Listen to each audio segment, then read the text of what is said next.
হারি বেটা বিয়া সারি বায়া বন্ধু আইসস আমি যদি বউ লয়ে আছো না ঘুমাই সারি বন্ধু বান্ধব লয়ে ঘুমায় লাভ আছে এটা কি তাহলে ইজারা হন খাদুম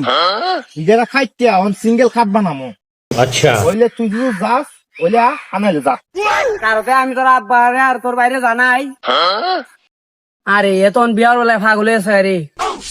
এতন ফালংটা হাইটালে বাহার এর বাইরে একটা ফোন দিয়ালু अच्छा হ্যালো মাওর ভাই কই আছো আরে তোমার বাইরে তো পাগল হয়ে আছে এই করাত লেগে গেছে কাট কেটে নিতে হবে अच्छा কই আছো না আইন তাড়াতাড়ি বাড়ি খাওয়া কেন ফোন দিল এই সময় হ্যালো अच्छा কি দাদা আর সব বোনাস খাওয়া খাওয়া আমি আইতেছি আর তুই হাতিরা এই খালো ঠিক আছে না ভাই হলো তোমার সাথে ফোন কথা নাই হলো